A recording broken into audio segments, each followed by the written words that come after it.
Hi everyone, I'm Tanvir Nasir, and this is Leadership Biz Cafe, a show that looks at some of the challenges leaders face today and what you can do about it to ensure you succeed at driving your organization's efforts forward. Leadership Biz Cafe is brought to you by Tanvir Nasir Leadership, our leadership firm that offers both keynotes and corporate training events on a variety of leadership topics. To learn more, visit our company's website at tanvirnasir.com, and let's talk about how we can help bring in valuable insights and practical tools to help your organization succeed in achieving its goals. And with that, let's meet my guest for this episode, Oscar Trimboli. As a speaker, I can speak at 125 words a minute. On average, I have 900 words stuck in my head that I'm trying to get through my mouth at 125 words a minute. So there's a 1 in 9 chance, or 11%, that what I'm saying is what I'm actually thinking. If you asked a group of leaders to rate their listening skills, most of them would say that they're good listeners. And yet every few months there's a new study that comes out that shows how a majority of employees don't feel heard and understood by those in charge. And furthermore, how this can not only lead to low levels of employee engagement, but increased levels of employee turnover. So what's causing leaders to think they're good listeners when they're really not? And what can they do about it? That's the issue we'll be exploring in this episode with my guest, Oscar Trimboli. Oscar is an author, keynote speaker, and host of his own podcast, Deep Listening. Prior to his current work consulting clients such as Cisco, Google, PayPal, Qantas, and TripAdvisor on how to understand what's being left unsaid by employees and customers, Oscar worked as a marketing director at Vodafone and Microsoft. In addition to his drive to help others become better listeners both at work and at home, Oscar has made it his personal goal to create 100 million deep listeners across the world. Oscar also happens to be the first Australian guest to appear on my show. Hi, Oscar. Welcome to the show. Good evening, Tampy. I'm looking forward to hearing your questions and listening to how you're going to approach this. So, Oscar, over the past 10 years, there has definitely been a significant shift in how we collectively view leadership, where we've come to appreciate that to succeed at leadership, we need to move beyond that old model of command and control leadership, where we're now focused more on how do we empower employees to bring their full selves to the work they do. And obviously key to that is the process of our ability to build and nurture relationships with those we lead. And certainly being a good listener is key to not only nurturing those relationships, but to better understanding the needs of your employees and what they need from you to succeed in their efforts. And while most leaders believe that they are good listeners, there are so many studies that have been done that have shown that one of the key factors behind low employee engagement levels and high turnover rates is employees not feeling heard and understood. In fact, I just read recently an article in the Harvard Business Review called "Want Fewer Employees to Quit? Listen to Them," where researchers shared their findings of how creating an environment where employees are given a voice actually reduces employee turnover. So, to start our conversation today, Oscar, what's behind this gap in perception between how listeners view their listening skills and how employees feel? Why are so many leaders convinced they're good listeners when in fact they're not?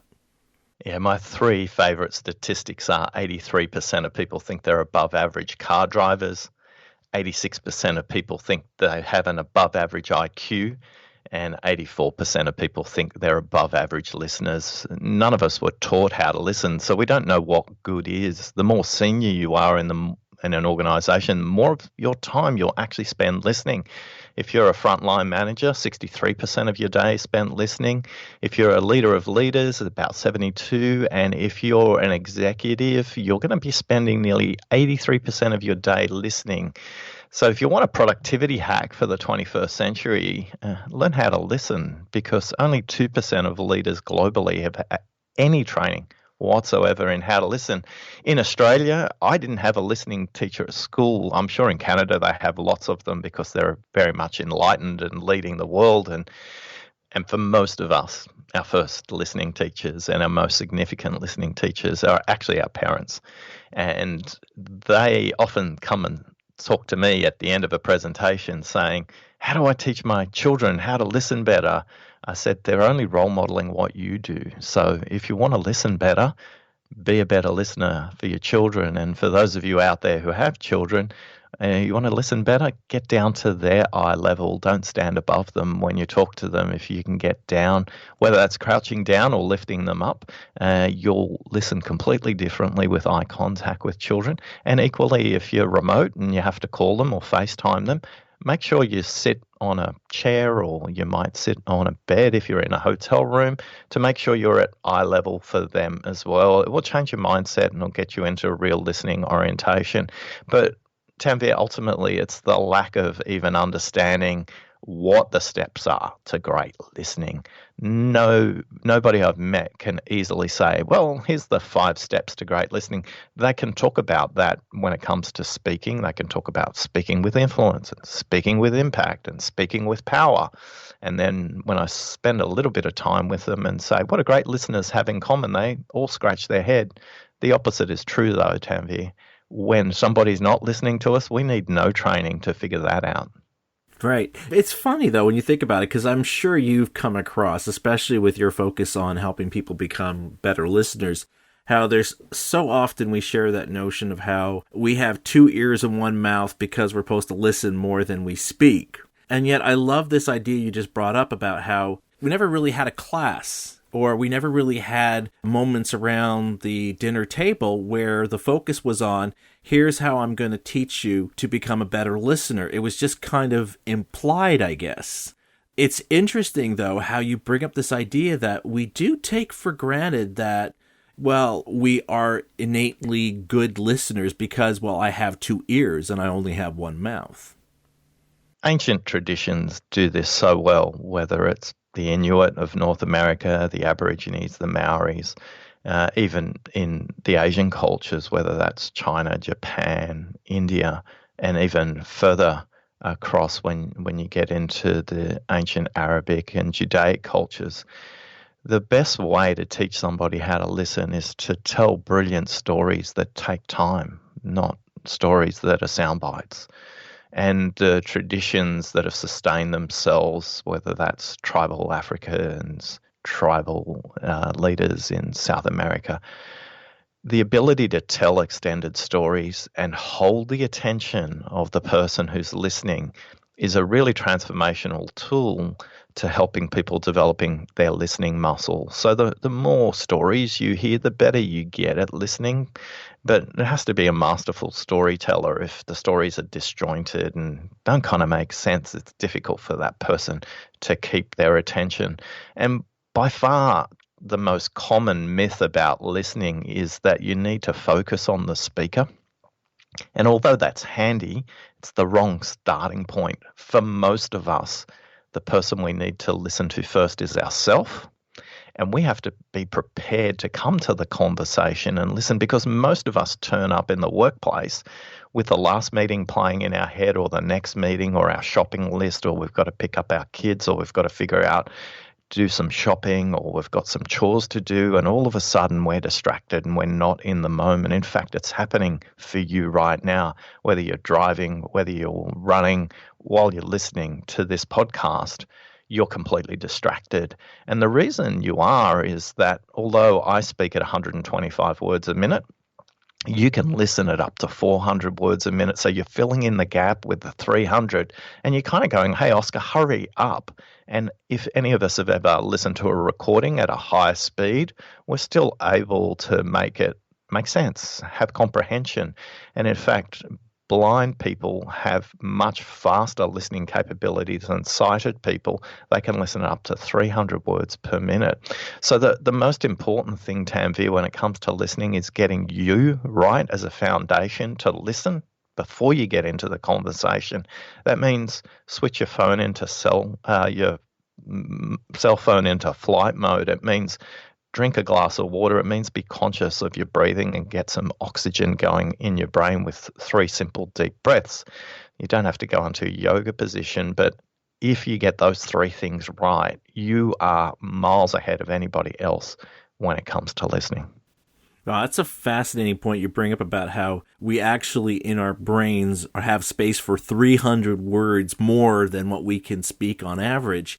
And it makes me think about how a lot of times when you hear conversations or read articles about how to improve your listening skills, one of the things they'll often talk about is how there is that tendency we have that when, let's say, someone comes to us with a problem, as they're talking, we kind of in our brain are figuring out what we want to say next. And I guess in some ways, it's that 300-word gap that's existing between how many words we can think and how many words a person can speak in a minute that's causing us to do that. So given that there is this gap in how our brain processes language, how do we make sure we're truly staying present and wanting to listen as opposed to anticipating what we should give as our response? Yeah, and you've beautifully explained one of the four villains of listening, the shrewd listener, the problem-solving listener. And if we've got time, we'll come back and spend some time with the four villains of listening. The reason we show up in that way is because we listen in black and white. And if you're really listening deeply, you listen in Technicolor, you listen across 5 levels of listening. Most of us are listening for words where possibly looking at body language. We're not necessarily looking at their state, which could be the posture or the energy they're projecting in the conversation. They might be slouched. They might be having their shoulders back. If you're listening at 5 levels, you won't have time to fill in the gap. So the 5 levels of listening really quickly are: level 1, listen to yourself. Level 2, listening to the content. Level 3, listening for the context. Level 4, it's kind of a ninja move, so bear with me, Tanvi, listening for what's unsaid. And then level 5, listening for meaning. Listening for what's unsaid is really critical. In the speaker's mind, remember that 125-400 rule we talked about? In the speaker's mind, they have the opposite problem. As a speaker, I can speak at 125 words a minute. On average, I have 900 words stuck in my head that I'm trying to get through my mouth at 125 words a minute. So there's a 1 in 9 chance, or 11%, that what I'm saying is what I'm actually thinking. Now, Tanvi, I spend a lot of time at this stage of my life with doctors and doing the annual checkup. And I tell you what, if my doctor said to me, "Hey, Oscar, good news, we've diagnosed something for you and you've got an 11% chance of surviving the surgery," I want a second opinion. But for most of us, even though now you can never unknow this, that there's 900 words stuck in the speaker's head, we never ask them for a second opinion. And that's simply saying, "Tell me more. Anything else?" And if you do this skillfully, if you do this powerfully, you'll move from a distracted listener to a deep listener. And what the speaker does, they take a deep breath and they'll say these beautiful code words. They'll say, "Tanvi, actually, or you know what's really important? Or you know what I should have told you?" And then they bring out what they mean rather than what they say the first time. Because for a lot of us, the first time we say something, we haven't rehearsed it. We haven't got a script. We're just blurting out what's the most conscious thought in our head. But to get to depth and to get to meaning, the highest level of listening, we just need to be a little bit more patient. So quite often, I'll say to people, men listen to fix and women listen to feel. A lot of the time, women don't need fixing. They ain't broken. They just need to be heard. And sometimes that's just a simple, "What else are you thinking about?" or "Tell me more," will start to unravel the conversation for them. The difference between a good listener and a great listener, Tanvi, they don't listen to make sense of the conversation for themselves. They listen to help the speaker make sense of what they're saying. And when you do that, listening's really simple. It's really light. It's not draining, and you don't have to concentrate so hard. So remember the 125-400 rule when it comes to listening, but remember the 125-900 rule when it comes to what they're saying. And can you see, Tanvi, by going through these 5 levels, if you're doing that consciously in a conversation, it's really hard to get distracted because you're just listening through multiple Technicolor dimensions. You've hit on so many fascinating things that I want to touch on. This whole notion of the 5 levels of listening, I think, really is a great segue into it. And that is the problematic nature we're seeing a lot these days in how so many of us are communicating today through digital channels. I mean, we text, we email, we send out tweets on Twitter or post messages on Facebook and LinkedIn. And there's been some preliminary studies coming out about the generation coming up on the heels of the millennials, the Generation Z, how they're starting to show a lack of effective in-person communication skills because they're so used to talking to others via screen. And I have no doubt that the rest of us, as we become more reliant on our mobile devices, we will also start developing similar bad habits. So you mentioned amongst the 5 levels that there was this one level of making sure we understand the context. So how can we make sure this context and finding those missing elements and digging in deeper remains our focal point, as opposed to, as you said before, and I loved how you said it, that we're focusing on what we're hearing as opposed to what the person is trying to tell us? Yeah, and the distinction between that distracted listener and that deep listener is that the distracted listener is listening for themselves. Their orientation is, how am I making sense of this? And as they do, they're figuring out sometimes how to solve it, or how can I interrupt them to shortcut this conversation, because I can give you the answer straight away kind of thing. And the interrupting listener is another villain of listening.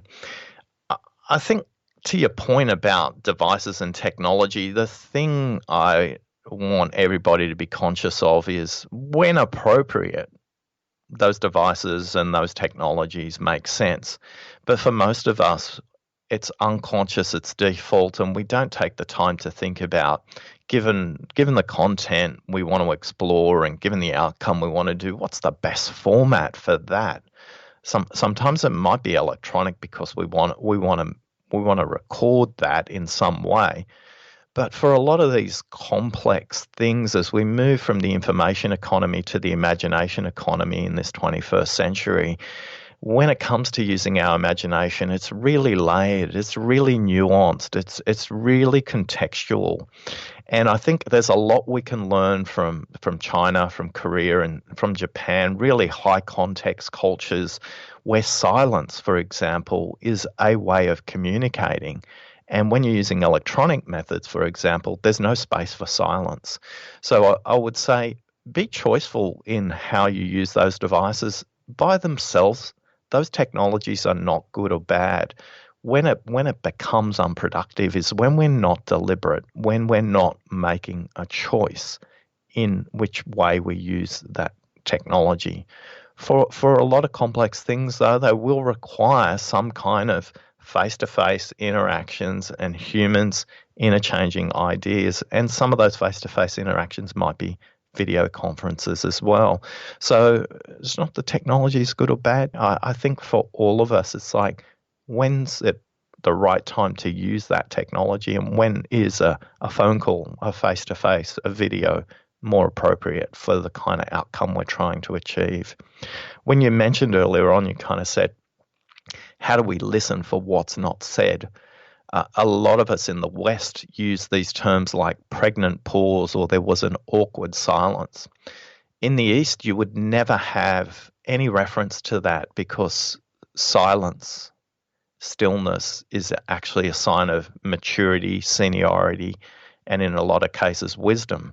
So one thing I would say to everybody on this podcast is, have a think about the next time you're in a dialogue with somebody, and just become comfortable with holding the silence a little bit longer. And the way to do that, treat silence like it's another word.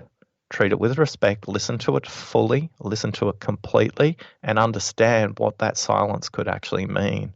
For a lot of us, the silence is where the heavy lifting takes place. And if we let the silence do the heavy lifting, we'll make much further progress quicker. A lot of people say listening takes more time than the alternative. And I say to everybody who's ever been in a work in progress meeting for a project that's behind schedule, I can guarantee you every project failure, every cost overrun, every missed customer has come as a result of you not listening to them. And the same happens when you lose a great employee, or you keep employees that aren't really engaged in the workplace. You're not listening to what matters to them. Right. I'm so glad, Oscar, that you brought up those terms that, we hear a lot in here in North America of the awkward silence, the pregnant pause. And I'm always found it striking whenever I see these articles talking about dealing with those awkward pauses or those pregnant pauses, how it's the irony of how our language is shaping how we understand listening and communication, where for most people, those are those moments that make them feel uncomfortable. But me as a communicator, one of the things I've learned is that's how you help people process the ideas that you're trying to convey, that you're giving them that moment to really ponder and fill in maybe the things that I'm not saying. They put in their own understandings, their own realizations. I'm so glad that you brought that up, because I think going back to your notion of the 5 levels, this kind of shows when we're talking about context, how here we're contextualizing silence in this negative connotation, but for others who our profession really focuses on us being strong communicators, we don't call it awkward silence. We call it something critical to us being effective in relaying information and helping people understand what it is we're trying to say. Yeah, and really effective communicators, if you hear the great orators of history and their recordings, they're very deliberate in using pause to allow the audience to catch up with the weight of the statement they've just made. Whether it's Martin Luther King talking about "I have a dream," you'll see he uses pauses really effectively if you get to listen to the full recording of that. Often that's literally all we hear, but his use of pause to allow the audience to go, how does this make sense for me? Mm-hmm. is quite transformational. And it's back to the neuroscience of those words: 125 words spoken, 400 words heard, 900 words thought. If we can understand what that means, we'll start to listen very differently. When you talked about context, if you're thinking, oh, gee, I'm a really good listener, we'll start to listen for things like this. Does this person always speak in the past or the future? Does this person always speak in details, or do they speak in pictures, frameworks, metaphors? Do they speak about themselves as individuals, or do they speak about themselves as part of a collective? Once you start to listen at these layers, you start to help people make much more sense of what they say. And when we listen at context, Tanvi, a simple question you could always pose to them is, hey, I've noticed there's a pattern in what you've said so far. And just pause. Your job isn't to tell them what you heard in terms of pattern. Your job is to make sure they notice their pattern. And I use this technique regularly in our workshops. And every time the pattern the speaker notices and this pattern the listener notices are different. But it's helping the speaker notice their own pattern that helps them make progress in the conversation. And they walk out of there going, you are the best listener I've ever met. Thank you very much. You changed my mind. Because ultimately, if you're a great listener, you're open to change your opinion and their opinion as well. Now, there's something you said very early on in the conversation, and you mentioned 2 of them, but I love the term of it, and I'm pretty sure you know what it is I'm going to be bringing up, and that is you talked about the 5 villains of listening. You got to tell me what these are, Oscar, because that's really an interesting way to refer to things that are problematic to becoming a really good listener. Yeah. So in my training work, I started to notice a lot of patterns emerge, and I've got a database of about 1,400 people who've opted in to do some research with me about their listening habits and how they're progressing since they've learned about the 5 levels of listening. What emerged was there's 4 listening villains that show up consistently, no matter whether I do the training online, whether I do it face-to-face, whether it's with men or with women or people from Asian backgrounds or people from European backgrounds. The villains play out almost exactly the same. So the 4 villains are a dramatic listener, the interrupting listener, the lost listener, and the shrewd listener. So the dramatic listener, much like a stage metaphor, they love listening to you because it creates a platform for them to tell an even bigger story. So you'll say, oh, I'm really struggling with my boss at the moment. They go, yeah, I've got the worst boss ever. In fact, let me tell you about it. And they love your story because it builds on top of theirs. It's not that they don't care about yours, but their primary orientation is all about the drama. Oh, yeah, we're really struggling with this merger at the moment. Oh, tell me about it. When we had our merger, we lost so many good people and the worst boss I've ever had in my life. That's how the dramatic listener shows up. It's not that they not willing to listen to you, but their intention is to explore the emotion and the richness in the conversation, and they want to connect with you at an emotional level. It's just they're not aware of this villain behavior. The next listener is the interrupting listener. The minute you draw breath is their commercial break to jump in and give you a solution.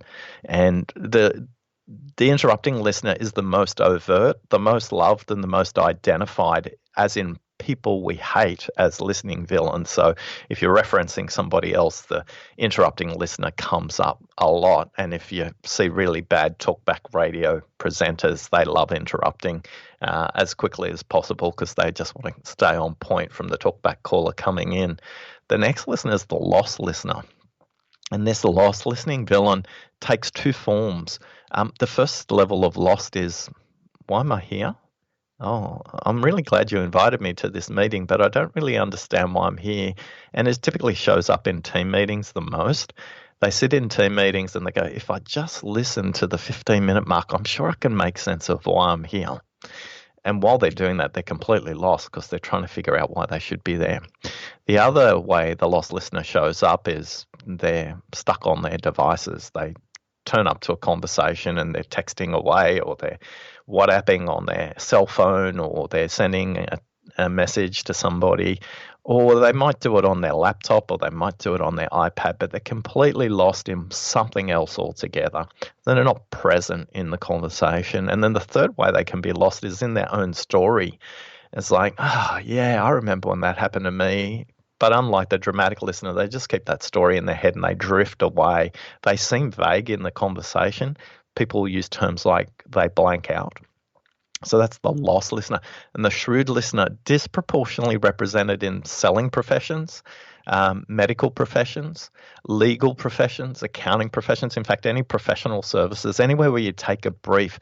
The shrewd listener, it's kind of got their hand on their chin and they look at you intently, Tanvir, and they nod as if they're listening, but in their head they're saying, really? Do you think that's your problem? Once I solve that problem for you, I can tell you about 3 other problems you haven't even anticipated. I am so smart. And the shrewd listener is probably the worst villain of all because they're giving off all these signals that they actually are listening, but in their head, all they're trying to do is fix the situation or fix you. So there's 4 listening villains where you can find at listeningmyths.com is the dramatic listener, the interrupting listener, the lost listener, and the shrewd listener. And whenever I do this, the audience completely transforms because they all can identify with somebody they know in their life that's really one of these listening types the most. And for you listening, the one you kind of related to the most, the one you hate the most, the one that really frustrates you the most out of those listening villains, that's the one you are most likely to be. Oscar, I'm sure people listening right now are probably thinking, this is a lot of work because we are talking about behavioral and perceptual shifts. But as I've written on my leadership blog, leadership is hard work, and certainly building and nurturing relationships with your employees is hard work, as it needs, as we've discussed, your genuine attention and focus, which is why I'm hoping our listeners recognize that to become a better listener not only takes intentionality on our own part, but also making sure we're in the right frame of mind to have these conversations with our employees. And it's not just those hard, difficult ones, but those ones where we have that opportunity to connect and truly understand their reality, their context, as we've been talking about. So in other words, we should be giving these moments where our employees want to talk to us the care and attention they deserve and not try to treat them as speed bumps that get in the way of us getting through our day. So as you said, take that moment, take a breath, have a glass of water, and be ready to truly listen. So with this in mind, Oscar, where can we begin this process of improving our listening skills? What can we use as our starting point to become a better listener? Look, really simply, if you go down to listeningmyths.com, download the 5 myths of listening, you'll get some really simple prescriptions there. But honestly, Tanvi, if all you did was understand the most important person you need to listen to is you and clear your mind before you come to that conversation, your listening will increase dramatically. The biggest gains in listening are made with those smaller steps. Step number 1, remove whatever those distractions are, be the cell phone, the laptop, the iPad, whatever the case may be. Number 2, drink water. A hydrated brain is a listening brain. The reason listening is hard for a lot of us, we probably work in a workplace where we drink coffee, and that's going to dehydrate us. So we need to be conscious of that. So if you do drink coffee, you actually have to have a glass of water for every coffee you drink, as well as an extra one. So again, a hydrated brain is a listening brain. And then finally, 3 deep breaths. And I'll explain to you how I do this when it comes to visiting one of my clients. The minute I step into the lobby, my phone goes into flight mode. The minute I step into the elevator, I breathe in through my nose and out through my mouth and take that breath all the way down to my lungs. I do that 3 times, and nobody in the lift is looking at me like I'm some yogi or some crazy guy trying to do a yoga pose. They don't even know it's happening. But it helps clear the mind and it brings your attention to the present moment. And then when I announce myself to the receptionist, they often say, they offer me coffee or tea. I always say, look, I'd love a glass of water, and if you don't mind, I'm seeing Mary and John. If you could bring one for each of them, that would be great. And in that, we've set ourselves up for success. If all we did was those 3 things, the world would listen differently. I'm on a quest to create 100 million deep listeners in the world before I leave this planet. And I'd love to tell you a whole bunch of sophisticated, really complicated academic stuff to do. But I spend all my time saying to people, switch your device into flight mode, drink water, and breathe. And if that's all you did, you'd be shocked how fast your listening would improve. Wonderful advice, Oscar. I really like it. Even though this is called Leadership Biz Cafe, I like the idea, and I agree with you wholeheartedly, the importance of staying hydrated and making sure you're really present in the moment. And I honestly think, Oscar, in your goal there of reaching that many millions of listeners, I think you certainly helped prove the case today. That while listening is not easy, we can and must do better if we are to bring out the best in those who lead. So thanks for helping shed some much-needed light in this issue, Oscar. Thanks, Tanvit. Thanks for listening. Some interesting food for thought from Oscar on how we can become better listeners. And as he pointed out, he has more insights you can learn from his website. To learn more about that, as well as some leadership articles of mine that address some of the ideas Oscar and I discussed in this episode, check out the show notes for this episode at tanvinasir.com/LBC, where you'll also find episodes and show notes for past episodes as well. And that's a wrap for this episode of Leadership Biz Cafe, brought to you by Tanvit Nasir Leadership. Looking for a keynote speaker or corporate trainer for your next event? Then visit our company's website at tanvinasir.com to find out how we can bring these kinds of insights to your organization, either at an upcoming conference, leadership retreat, or for a corporate training event. I hope you enjoyed this episode, and if you did, I'd appreciate it if you could rate and review my podcast on whatever app or platform you listen to the show on. You can find this podcast on Apple Podcasts, Google Podcasts, Spotify, Stitcher Radio, to name just a few. You can find links to these as well as past episodes on my website at tanvinasir.com/LBC. And if you'd like to reach out with ideas or possible guests for the show, just fill out the contact form on my website. This is Tanvit Nasir, and you've been listening to Leadership Biz Cafe.